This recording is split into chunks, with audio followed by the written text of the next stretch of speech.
Hey, what's going on, champs? I'm Aaron Deliosa. Welcome to an Immigrant's Life podcast, my podcast about immigrants and immigration and everything in between. Thank you for listening and downloading the show, and thank you for supporting my dad. Welcome back, Immigrant Nation. Another week, another new episode. Every week, I will never get tired of saying thank you. Thank you to you all. Thank you for your support. Thank you for sharing the episodes. Thank you for your kind messages. Thank you for liking our social media and all the posts. Speaking of social media, you know where you can reach us at An Immigrant's Life. And you can also email us at animmigrantslife@yahoo.com. If you are interested to come on the podcast as a guest, just holla at me and reach out and we'll figure something out. And that's that. Now, let's talk about the episode. This week's guest bravely faced the crowd and told them that she and millions of immigrants belongs in America by controlling her narrative through the power of storytelling. This is an amazing, amazing episode, and it's very heartbreaking, yet very inspiring. So let's not waste more time. Without further ado, let's get into the show. Isa, dalawa, tatlo. Today's guest is a pharmacist, an author, and the founder of Mukana Press. Her passion is to give voice to marginalized voices, and her presence reminds us that God is with us. Everyone, please welcome Munashe Kaseke. Thank you for having me. What's going on, Munashe? Oh man, a lot. Just got this book out, so it's so odd when I hear people say author, because for the longest time I was pharmacist, and now more recently, I get to add author to that, and it's kind of cool. It is cool, eh? I'm proud of you. Are you okay with being called an author now, or you're still in that Oh yeah, no, disbelief? I definitely I'm okay with it. I'm still in disbelief, but I'm okay with it, and I need to learn to introduce myself more as an author, especially since I'm going to be transitioning full time into writing and publishing. It's just that I've done this whole pharmacist thing for a good 10 years, and I was in pharmacy school for 6 years before that. So it's all of my adult life has been pharmacy. And then now all of a sudden I'm not anymore. I'm going to introduce myself with something different. So that throws me for a loop, but I'm definitely okay with it. And I'm getting a lot more used to it. That's good. There's no, what's that word? There's no, when you're feeling like you're not worth it, or you're feeling like you're not real. Imposter syndrome. That's it. That's the word I'm looking for. Lots of that. Lots of imposter syndrome. But I feel with me, though, every time I try something new, I always have imposter syndrome. I could be great at it. I could be getting lots of great reviews. Or even if it's something I've been in, I started off as a pharmacist. My role right now, I'm a senior director of operations. So I've had to move up the ladder a lot. My first manager role, I'm they have no idea what they're doing, and they're going to trust me to lead these people. And then I did well in that, and I got promoted to something else. And my first multi-site job, I had to oversee 20 pharmacies, 20 CVS pharmacies in San Francisco. I'm not the right person, but did great. And you move on. But anytime I go into something new, I don't know what it is. There's always a little bit of imposter syndrome there. I wonder and this why. is no exception. Yeah, that's so weird. And you crush it all the time anyway. And you know you're going to crush it. Yeah. That's weird. By the way, before we get into too deep, thank you for coming on the podcast. I really do appreciate it. Thank you. I appreciate you having a podcast and a platform like this. Oh, of course, of course. Why don't you tell the Immigrant Nation where they can reach you and promote your book? All right. So you can find me on Twitter. It's probably where I'm most active with the book, and it's Munashe Kaseke. Or you can also find me on my website, www.munashekaseke.com. My book is called Send Her Back and Other Stories, and it is a short story collection that features 16 immigrant women, all of them Black women of color, all of them living in the United States. And it's just a mesh of stories of joy, of travel, of dating, but also stories of hardship and trying to figure out the US immigration system and trying to figure out family relationships and your identity. But overall, it's just, I like to think of it as a short story collection of the human experience, especially the Black immigrant woman experience. Beautiful. Let's talk about the book a bit later. I just want to get a background for the listeners. You were born in Harare, Zimbabwe. Uh-huh. Tell me about your version of Harare. Oh, first of all, I love how you say Harare. Not a lot of people can roll those R's that way. So I get excited when I find someone who can roll the R's. Yeah, I grew up in Harare, Zimbabwe, and probably not the stereotypical like Africa you would think most people think of. I grew up in the suburbs of the city. And it was in a neighborhood that was when Zimbabwe was still Rhodesia. It was a predominantly like white only neighborhood when they had apartheid. So probably not, if you like saw a picture, probably not what most people think of when they think of Africa. But I also spent a lot of time in different places. My grandmother lived in high density areas, or what you'd call like the ghettos. I spent so much time there, like went to visit sometimes in the village. But Harare, to me, when I think of Harare, I think of just lots of personality, like people with larger than life personalities. I think of certain foods. I think of music. And I just think of, I don't know, a really like joyful people. Beautiful. You mentioned your grandma's area is quote unquote the ghetto. Yeah. Do you prefer going to the ghetto or you prefer going to the city, the suburb part? Oh my gosh. When I was a kid, and to this day, like my favorite memories were always when I was in my grandmother's house, because we could play in the streets. Like you didn't have those rules, like, because they didn't have yards big enough. So we would play soccer in the streets with like these like soccer balls that are made out of newspapers that are then like wrapped with like rubber bands, and we would be out with no curfews. So we would be out until like, 8, 9 p.m. And for us, the sun sets at 6 p.m. So that was a really, really big deal. And she had like, you had all these street vendors everywhere. So you'd always like get pocket money and like try to butter like for like sweets or something, like with ladies that like were vendors. And there's just so much more energy, and it felt like people are not as muted or as worried about like how they come across and all of this stuff. And by far, like I would be like, the area is called Njube. I will be in Njube any day over like being in Bluff Hill. That's funny, man. I hear that a lot. That people are, oh, I used to go to my grandma, which is like the poor area part, but I love it there. Like, because you said there's freedom. Yes, absolute freedom. So I can tell that you're an outside kid, but what type of kid were you?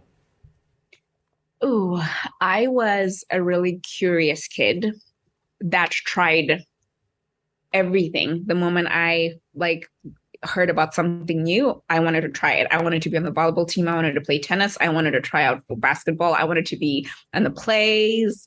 I wanted to like join the dance team. I wanted to be on the debate team. And the moment I found out about anything, I was just a highly curious kid. So I would so many times like step into new things and experiment. And I don't know where this like imposter syndrome came from, because I was never afraid of failing. And for the most part, when I tried something, I tended to be really good at it. But yeah, I think the first thing that comes into my mind is just a really curious kid with a really big personality, and just, yeah, wanted to know everything she could about the world. Mm-hmm. Was it nurtured by your parents? I think so. I think I always tell the story about how anytime I changed what I wanted to be when I grew up, probably every 2 weeks, like probably most kids do. But the difference is my mother never told me that I could do it or I couldn't do it. She'd always just ask me questions. So I'd tell her, I want to go to Mars. And she's like, oh, great. How long does it take to get to Mars? And I'm like, I don't know. I'm going to go research that. And so she'd just ask me all these things of like, oh, what do you need to do to become an astronaut? How long do you need to study? How many people get to go? And then over time, you're like, my odds are not great at this. And I don't know that I want to spend that much time there and with the suit. So you come back and be like, Mom, change my mind. Don't want to do that. I'm going to be an accountant. And she looks at me like, okay, what do accountants do? But she never told me no. She just asked me questions. And I think because she asked me questions, it just got me more and more curious and got me like it made it easier for me that now when I find out about something and I don't know much about it, I am more than happy to like find out anyway, because I got like my curiosity got nurtured a lot when I was younger. That's amazing. I love the story. At 19, you received a scholarship to study at Drake University in Des Yes. Moines, Iowa, Oh, yes. the Quite the widest transition. part of the state. Yes. How was that? Oh man, that was quite jarring because you have to realize that I'm somebody who grew up without the concept of being a minority. Like everyone around me was Black, my family was Black, my friends were Black. You turn on the TV, the president's Black. You go to the doctor, your doctor's like literally everyone around you is Black. And so the concept of like race or even needing to be different or to explain yourself just was just not a thing for me. And then I land in Iowa and no one knows anything about Zimbabwe. And when they do think of Zimbabwe or Africa, like they'll ask you stories about like, did you have a house? Like they'll think you had a pet monkey. It was just the weirdest stories. And like you're more noticeable. And I was used to like walking into a room and like, or even if somebody was rude to me, the first thing I would think of, like if something happened and I felt like I had an interaction with someone who was mean, the first thing I think is like, they're kind of rude, like, or they're really impatient. But like, I never even thought about how race could play a part in any of this because that it just had never been a factor in anything that I did growing up. So that was quite the learning curve and quite jarring to go from that stage to being a minority in a state where no one knows or understands or really bothers to know much about where you're from. But did you make friends easily? I think I was able to make friends easily is a very relative term. I think for almost every immigrant that I talked to, one of the awkward things about simple interactions are one, if they're inside jokes you just don't get, right? Whether it's because people want to talk about, I don't know, Texas Cowboys, you have no idea what that is. Like, even though it's commonplace, people want to talk about, I don't know, like anything that's American, like your baseball, they have memories about watching Seinfeld. Like, you don't know any of this, right? So coming in and everyone already has a baseline of jokes and like throwaway lines and you don't understand, that automatically makes you really awkward. Like and it's hard to sort of be able to fit in there. But also secondly, like I got a scholarship, but that covered my tuition, didn't really cover my room and board. I still had to try to figure out how to make things work. So I just didn't have a lot of money.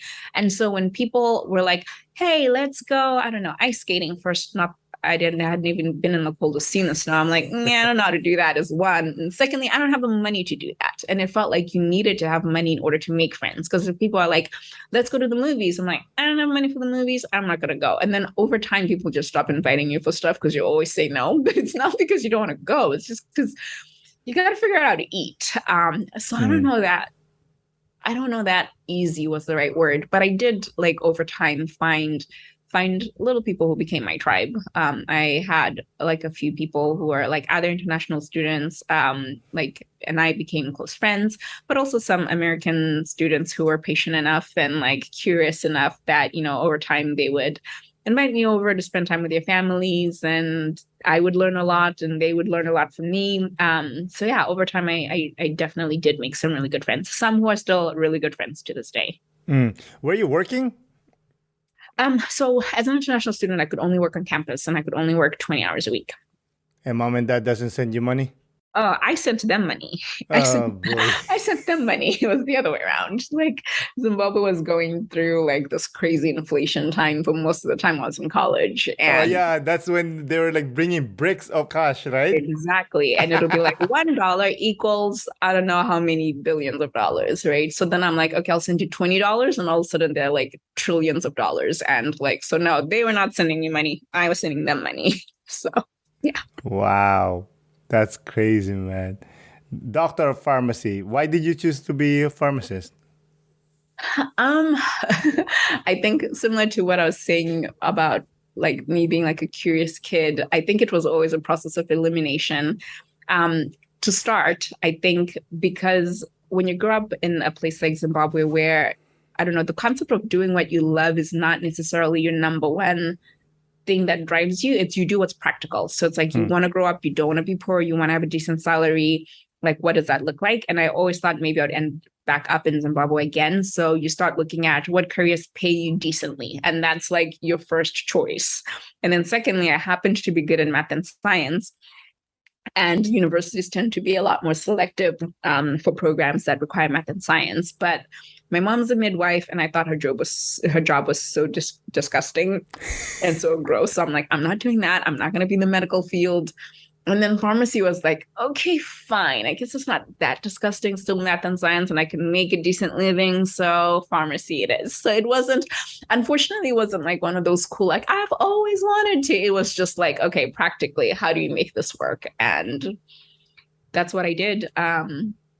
It's a good thing I ended up in operations, because even halfway through pharmacy school, I'm like, I don't like this clinical stuff. I don't like this at all.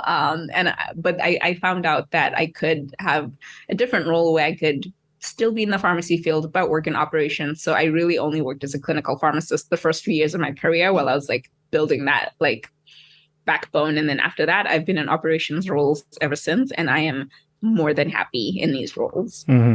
Pharmacist, do you guys mix the chemical to make the drug, or how does it work? Yeah. Oh man, that is a loaded question. I'm like, okay, I'm sure any pharmacist waiting, I like represent us well here. So there's a few different things you could do. So I think what you're thinking of, that's definitely part of what we do. So if you think of, especially like in hospitals or like what we call compounding, if there are certain drugs, let's say you have a 6-month-old who has a heart condition and they need medication for this child, but it doesn't come specifically in that dose, because again, who's doing clinical trials for heart defects in 6-month-olds? Like, you don't have good data on that. So your pharmacist is sort of trained to be able to figure out how to titrate that, how to mix, maybe crush a tablet, put it into the right liquid form, into a way that like maybe you can give it like as a liquid that they could drink. So we definitely do parts of that. We make IVs. So a lot of times when you're like in the hospital and there are all these drugs that, patients are unconscious, your pharmacists are making a lot of those. We also do a lot of drug interactions. So if you're taking one thing and you want to know, how does that work if I also take this? We have to just know a lot of stuff. So we're your experts on that, on how drugs are absorbed, how your kidneys are going to process that. If you have liver failure, should you be taking that? Should you be taking something else? But think of us as the drug experts in the healthcare field. So theoretically, you can poison someone without no trace.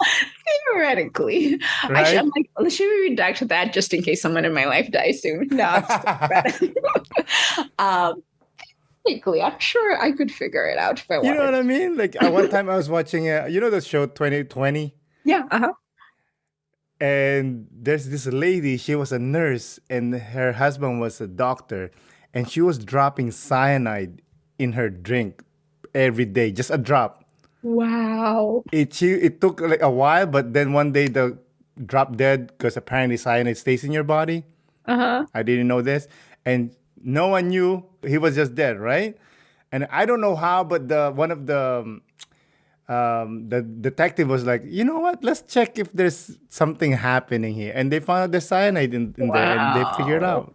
Wow, that is such a crazy story. But yeah, I'm sure that there could be stuff like, I think only pharmacists would be smart enough to be like, that will come up on an autopsy. Maybe let's not do that. Silly question. But does pharmacists study doctor's penmanship to learn this, to understand? Yeah, we do. It's actually because I think part of people look at doctors' prescriptions and they say their handwriting is bad, and that's only half of it. But also prescriptions tend to be written in Latin, and Latin shorthand. So when you're learning, like, people look at that and be like, I can't read that. Yeah, you can't read it because it's in Latin shorthand. That's why. It's not so much that their handwriting is bad. So you see something and it'll say like T2 tab PRN. And like for me, it's like, oh, take 2 tablets twice a day as needed. But it's all like Latin shit. Yeah, exactly. That's why people look at doctors' prescriptions and like, how do you read that? It's Latin. That's amazing. I you know what? I have spoken to doctors, dentists, and whatnot, No one ever explained to me that way. Yeah, that's the secret. That's crazy. Thank you for that, by the way. Of course. After graduating, what did you do? Did you go straight to join the workforce, or you went home? I my last year of school, we have what they call rotations, and I had signed up to do management rotations because I specifically wanted to like learn a little bit more about operations. I knew at this time I did not want to be a clinical pharmacist. All the love for my clinical pharmacists out there, but it just was not how I wanted to grow my career. So I signed up for to shadow someone who was a district supervisor who again had a group of 20 pharmacies in the Kansas City area. And I spent 6 weeks with her. Absolutely loved her job. I'm like, how do I become you one day? And so they gave me an offer to sign on with them right after graduation. And so I graduated and I started working for CVS right away. And yeah, I think it was like six months later or something, I got my first manager job. So yeah, wow, quite powerhouse. I read something that you started a company in Zimbabwe or a website called Impact Pharmacy. Yeah. Oh man, we're going there. Yeah. So this is when I thought initially I wanted to definitely try to go back to Zimbabwe after graduating. So I spent the first few years after graduating trying to figure out, I don't want to go work for someone else, but how do I start something of my own? So the idea with Impact Pharmacy was that we had this pharmacy that was built in Zimbabwe, that was built in Harare, and we would offer delivery for prescriptions. The patient had to be a patient in Zimbabwe, seen by a doctor in Zimbabwe, but when they took their prescription, we could outsource medications from literally anywhere in the world because there's some medications that are hard to find. But in addition, you could also have like your relatives, because so many of Zimbabweans rely on their relatives abroad to like support them and take care of them and send them money. They could pay for the prescriptions online, like on impactpharmacy.com, instead of sending money through Western Union or anything else. And then we would just deliver that medication directly to the patient's home. So I did that for 2 years. I want to say all while I held a full-time job here because I didn't have venture capital funding. So I was literally like paying for the upkeep of this and people's salaries and all kinds of stuff from like working myself crazy. But yeah, so I did that. But I think one, I just burnt myself out, I think, and as one. But secondly, I got frustrated because Zimbabwean, like the law is so archaic and it was just so hard to be able to like get things going or get things like passed. You try to order certain medications and the amount of like just red tape you'd go through to try to get a cancer patient their medication over 2 years just burnt me out of trying to change the system and trying to change the law and trying to advocate and do all of that stuff until I was like, you know what? I need a break. I can't keep this going, especially also with an economy that was completely unstable, which didn't help. So as much as I had the passion, I decided I'm going to table this for now. And maybe at a later day that Impact Pharmacy might come back to life, but not right now. Mm-hmm. That's unfortunate. But I hope in the future it happens. I want to ask you, how's Western medicine being accepted in Zimbabwe, and are there still like shamans? Yeah. I think for the most part, it's hard to say because like the country is so diverse, right? So I think in parts of the country it's definitely well accepted. But I think what you'll find though with your general population, so not like your upper class or anything, your general population tend to try both. You'll try like whatever your traditional medication is, but if it's really dire and there's something else, then you'll try that as well. But you also have a subsector like my mom.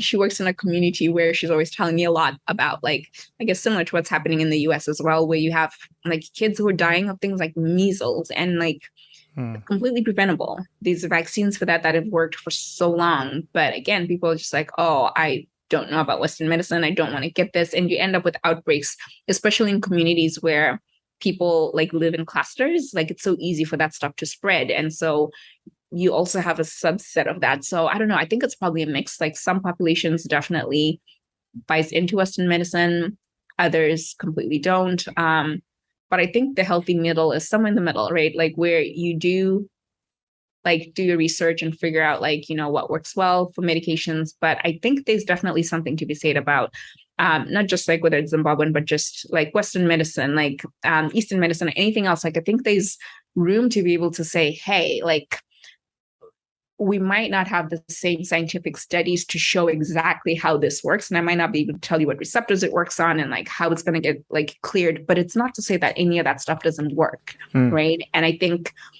there's room to be able to kind of within reason, like find out what the right form of treatment is for you. But also if you can, talk to your pharmacist so you don't mix stuff you're not supposed to be mixing. Make sure you don't take cyanide. Right. There you go. Or something that'll change into cyanide. Like Exactly. Going back to the US, what are the things you learned as a non-American Black living in America? Ooh. Oh man. I guess like the biggest thing when I think of just race, right? Like outside of like all the little things is growing up, I never thought for a second that I would be treated differently, or maybe I wouldn't get a job, or people would think less of me because of my color. Because like I said, everyone around me was exactly the same, right? Like they were all Black. So no matter what job I thought I wanted to do or like who I wanted to be, like I never really thought my competence would ever be questioned because of color. And I think kind of moving into the US and like starting to like see some of that like unspoken like current just made like it's probably like the biggest thing of like learning, I guess race is a thing, and not always, but sometimes people will judge you because of your color, and people will make decisions for better or for worse because of that. And it's just something I never had to contend with when I was growing up. Have you ever been called the N-word? Not to my face. Yeah, not to my face. But again, I think sometimes when you have friends and so forth, like you'll hear maybe of things that have been said like behind your back or in other places. But yeah, not directly to my face though. How do you react to that? Because again, you said you grew up not knowing what that means, and then now it means something. Yeah. Man, I think it's a journey, and I don't know that I necessarily have figured it all out. I think the biggest thing in dealing with this or anything in life is sort of like learning to be sure of yourself and like what affects like your drive, right? I think there are times where I'd be a lot more affected by one thing or another, or certain things would deter me from moving ahead. And I'll just start to, I don't know, maybe that's where some of that imposter syndrome comes in from now when I didn't have it as a kid, like, and that you might have just been my therapist right now. I might be getting an aha moment as we're talking. But not to say that like, it excuses anything, but I think like that having a solid sense of self and a solid core is probably the most important thing in trying to kind of figure out how to navigate the world, regardless of what it is you're trying to get through. Well said. 2019 was a tumultuous year for all of us. How about you? How did your 2019 go down? Oh man, that is quite the year. 2019 is when I decided I was going to quit my job at CVS. I was burnt out, and at least I thought I was just burnt out. But I think it was also when all the social justice and everything else was happening, and we had a president who was not coy about like comments about race or bigotry. And it's actually my book Send Her Back is in part titled to an event that happened in 2019. Because that's when I like sitting at home and I'm watching this crowd of like mostly white people at a US presidential rally chanting "Send her back" to a Black African woman. And I remember sitting back and being like, what the heck is going on with America? Like, and I have lived in Iowa too, by the way. So, but this was still like, oh my gosh, like I can't believe this. And you were starting to see a lot more of that bigotry just become commonplace. And I decided for the first time, I didn't take a break when I graduated. The first time in my life, really probably since I'd started kindergarten, I'd always been like going on to the next thing. I'm like, I need some rest. And I took time off. That's where I wrote most of this book, just so I could process what was going on in the world, process how far I'd come, try to figure out what my next chapter was. So yeah, I mean, it was both a really hard year for me, but a very necessary one, and one where this book would not exist if some of that hadn't happened, and if I hadn't gotten to a point where I really felt like I can't live in America anymore, I need to go away. Yeah. You said you bought a one-way ticket to Cape Town, South I Africa. did. Why did you choose South Africa? Yeah, so South Africa was like my first stop, but it was just more so Cape Town. I've always wanted to spend time in Cape Town. I think I'd been when I was really, really young, but I'd never really spent a lot of time. And it's like Zimbabwe's right next to South Africa, so it was really close to home. So Cape Town was my first stop because I wanted vacation, but vacation in a place where a lot more people looked like me, where I felt like I was a lot more free and I could still do all the things I loved, right? I could still have the beach. I could still have hiking. I could still have lots of rich culture and history. There's like wine country there as well. So it just felt like the perfect place. The weather's great for me to start. So I started there.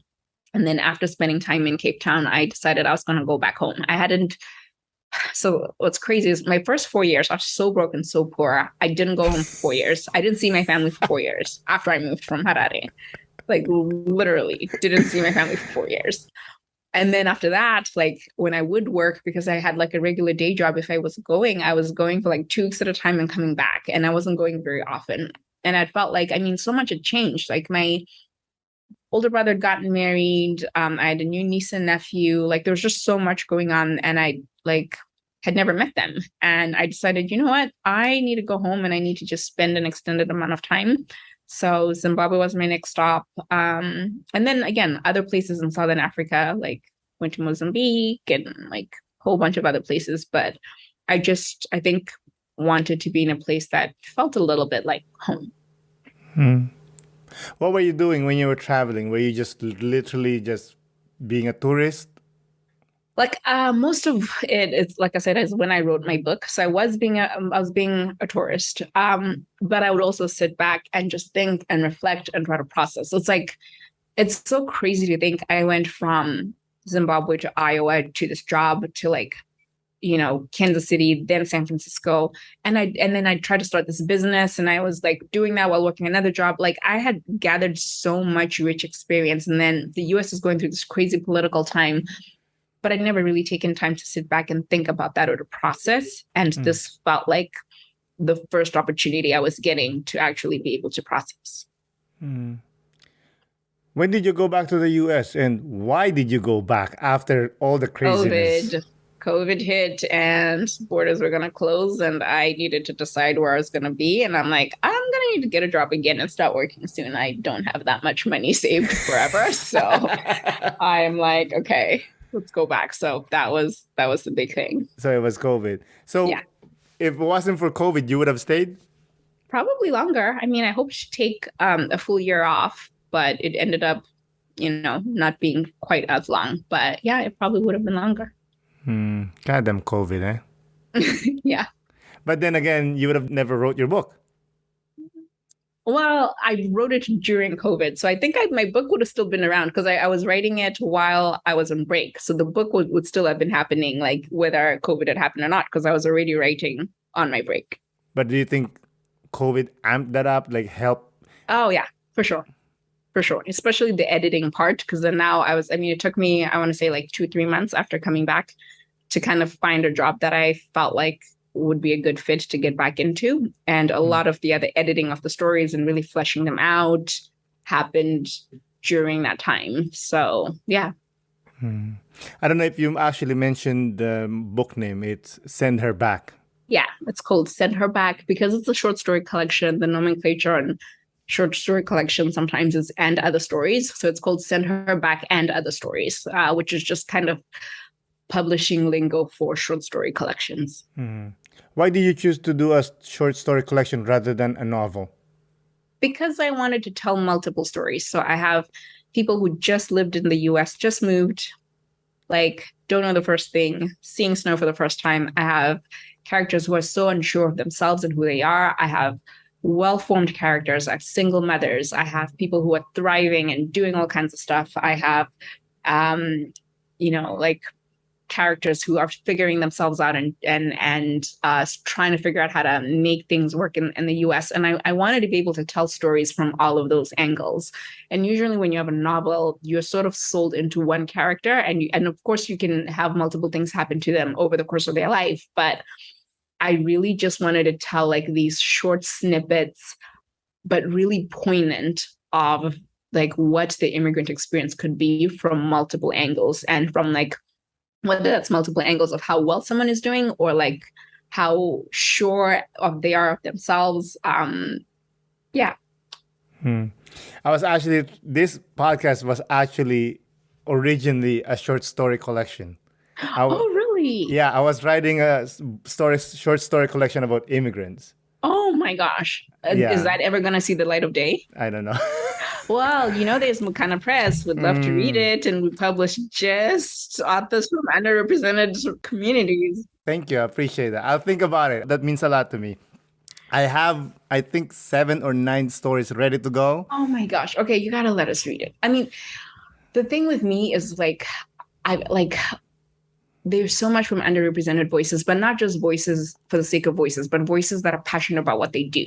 You have a podcast, which is not easy to run. You're trying to figure out people's schedules, and you've been sticking to it over I don't know how long. If that doesn't say passion, I don't know what else does. So those stories have got to be full of passion. They've got to be like some real soul in that, as compared to someone who's just like, yeah, who knows? Like, this is a topic that you're actually actively working on. So I don't know. There might be something there. Thank you. I appreciate that. I mean, I'm not Stephen King or anything, you know what I mean? Like, but... And just to add to that too, something that Mukana Press specifically does is we look for stories that are not fully polished, because it's so hard to be able to get into the publishing world, especially for like writers in Africa who don't have the resources, who don't necessarily know like what is industry standard and what's expected. And a big part of it was we wanted to find those diamonds in the rough, the ones where might not be quite Stephen King, but are good enough. And with the right editor, the right editing, the core of the story can really shine and become, like a bestseller anywhere else. So that makes my heart go big. I mean, I appreciate it. I'll think about it. I'll edit it out more. And maybe I have enough courage to send you one story. Oh, that would be great. I would love to. Thank you. I appreciate that. So, why did you decide to write fictionalized stories instead of, real people? I think I've always loved creative writing. So I write a lot in general, but even when I was a kid, like my mom and like my first grade teacher would tell stories about how they'd be like, practice your handwriting and write like on my way to school.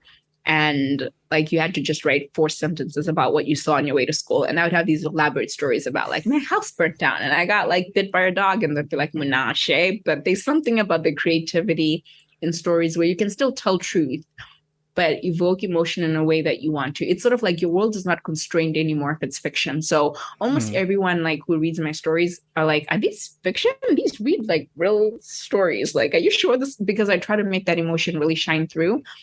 But if I were to only write nonfiction, I might not have as much about, I don't know, even though I've had experiences with like, and friends in my community who are single moms, like if I'm writing just about my own experience, or if it's like memoir, then you sort of neglect all of these other stories for people who have these stories, want to tell them, but they're not writers. Or if they do, they might never submit their work.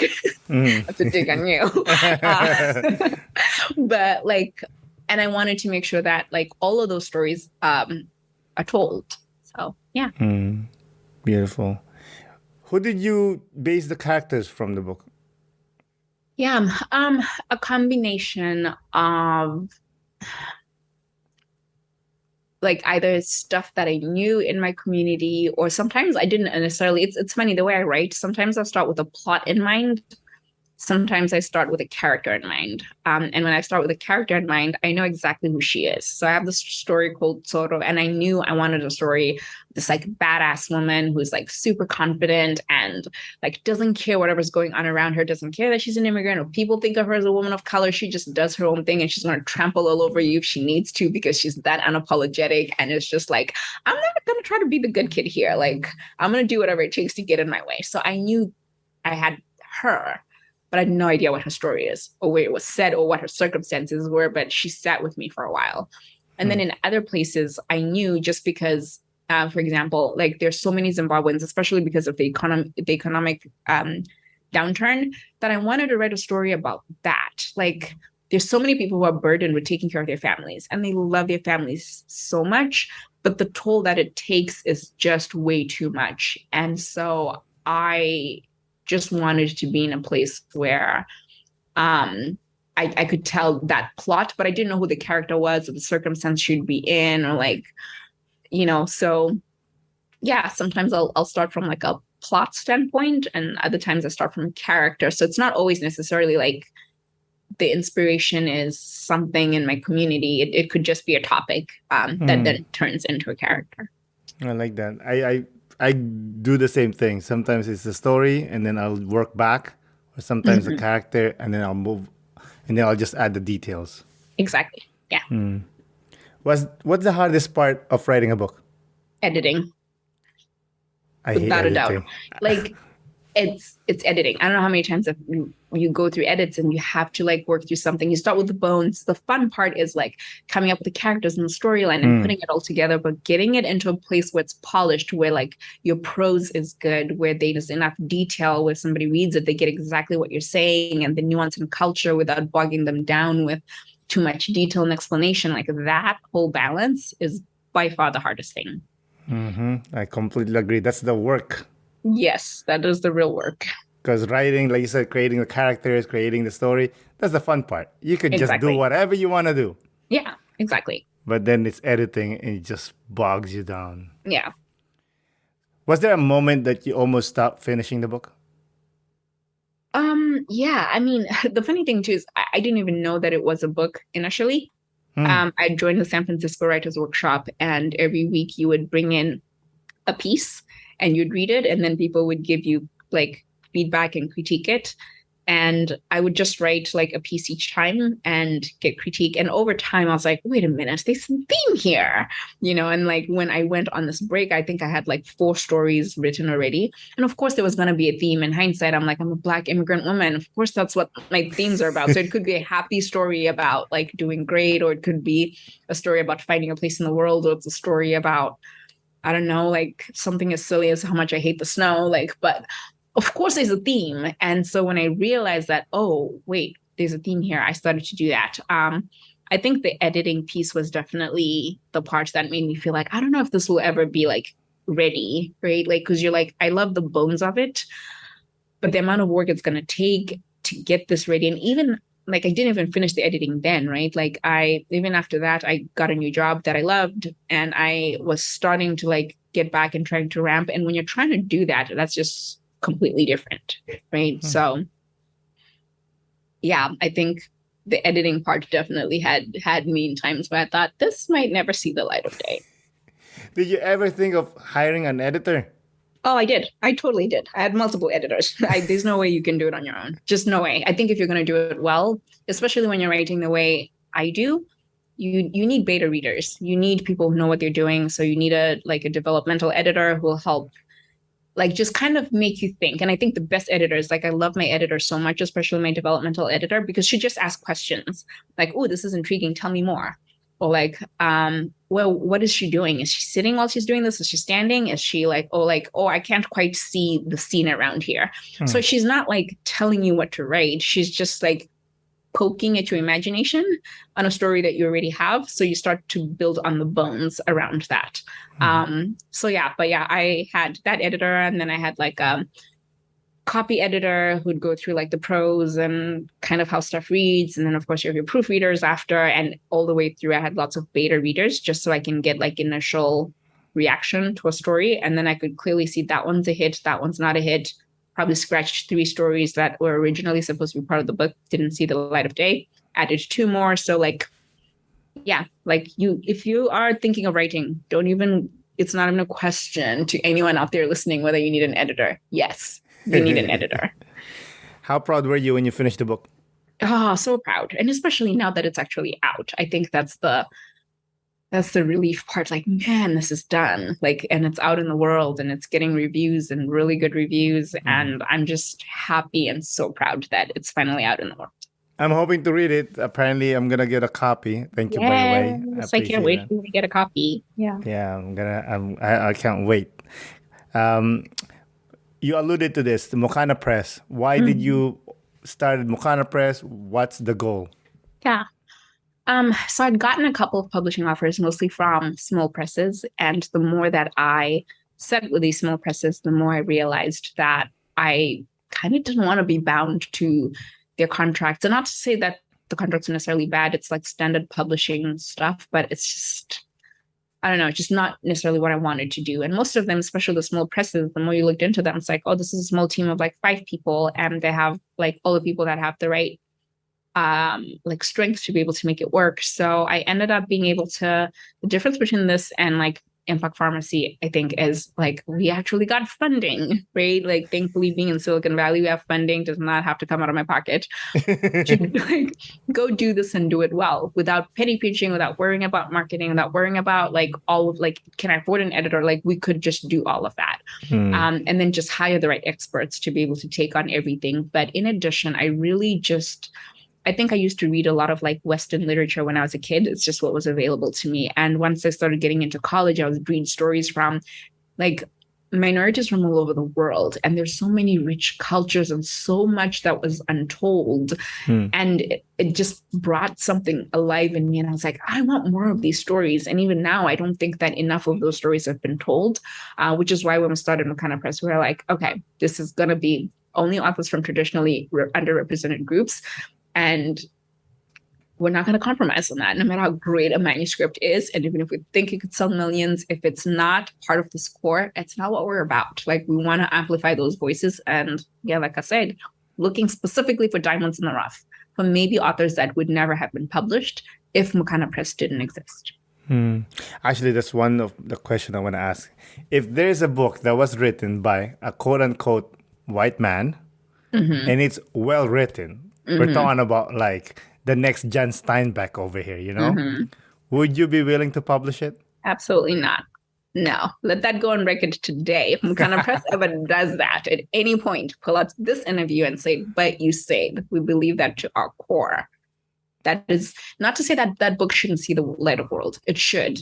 And I'm sure it'll sell well. You know what? I might even buy the book and read it. I'm not saying I'm not going to support it. It's just our mission is underrepresented voices. That's why we exist. And if we're going to put resources into anything, I would rather put resources into people that someone else wouldn't have put resources into. If the book is that great, someone else will put resources into it. It's not going to die because of that. But for some of the authors we're publishing, their work might die if we don't put the resources into it. Why is it so important to you that make sure that these voices doesn't die? I guess just being a minority myself, it's even weird for me to even call myself that, given how I grew up now. But these are stories I wish I could, like, I wish when I picked up more books, I could see myself in these books. I wish I could see my community. I wish I could see more family. And I've heard so many writers say this, and I'm definitely no exception because I grew up with these stories of like, you know, like white characters. When I first started writing, a lot of my characters were also like white characters, not because there's something in a child's brain that says like white people belong in books. And even some of the things that I've come to realize now, I'm still learning and growing. But if I had read like someone else going through the same thing and kind of seeing how that character like processes it, there's something about like being an outsider looking in to a situation that gives you a perspective that's very different from being the one that's in there. And I think there's something about books that allows people to see themselves and be able to maybe make different decisions. But also I want those who maybe don't identify with any of those minority groups to read those and hopefully, if nothing else, just become more empathetic over time because of this. I want to ask you, this is a topical question, but you know The Little Mermaid, the new one? Yes. What's your opinion about that? Oh my gosh, I think it's the best thing ever. And, you know, there's videos that were going viral of these little girls being like, she's black or she's brown like me. And that's why representation matters so much. Like, and I say this again, like representation matters not only in like it's both ways, the positive and the negative. Like I talked about like watching this crowd of white people chant, send her back, to a woman I don't know, who we have largely different backgrounds, but she's a Black African woman. And I saw them chant, send her back, and I was represented there. And that affected me and like a lot of what I did, right? Like the course of my life, how I felt, and like just the downward spiral there. And representation in a positive sense does the same thing. It opens up your mind. You have more possibilities. I'm like, it's a fictional character, people. Like, I don't know why everyone's so mad about this. Like, mermaids can whatever, they can be green if we want them to be. Like, I don't know why it's such a big deal that they cast like a Black character. It's a fictional character.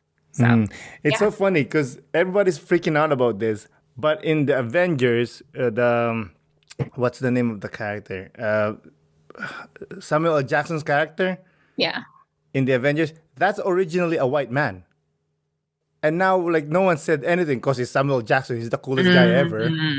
Isn't that, like, people are There's a weird, double standard somewhere. Yeah.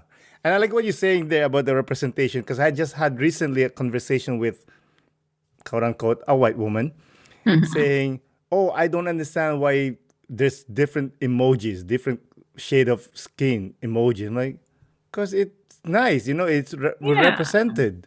I'm Exactly. like, I don't know, why not just use the yellow one? And that's why, like, some things you can't explain. This is the best I did, okay? I said, well, you would not understand because all your life you're represented. Ooh, so true. So true. And that is so powerful. And I think that's part of why, too, and I hope that women like her pick up my book, they sort of go into the heart and mind and everyday life of someone who's completely different, see how they make decisions, the little things they have to contend with. And then they can maybe have a much better understanding of like what not being represented looks like or feels like, because otherwise they will never know if they don't pick up a book like that or like talk to somebody who can like maybe like walk them through. But the cool thing with characters is they let you into their deepest, darkest secrets, where somebody that maybe, you know, from work or like a friend might not, right? Especially if they feel like you wouldn't understand. And that's the power of fiction. It's the power of being able to completely let you into like all these little crevices and like every single thought process, and see how that then makes a character make decisions and how their life turns out because of that. Well said, well said. I think we're getting there. But before we close out, one more question. Yeah. Do you have any message for that broke little girl that wants to be cool, but she couldn't because she's poor? Oh, man. I think the biggest thing, kind of going back to what I was saying with identity of like what matters the most. I think so many times you spend so much time being defined of like what you have and what you don't have, and learning to find that inner confidence first is, and realizing that there's so much that's cool about you despite like, I don't know, the new shoes or like being broke or not finding something, not having something. But again, that's an easier thing said than like experienced for kids. But again, hopefully if they see more representation like that, then they realize they don't necessarily need to have these things per se to be cool. They can be inherently cool.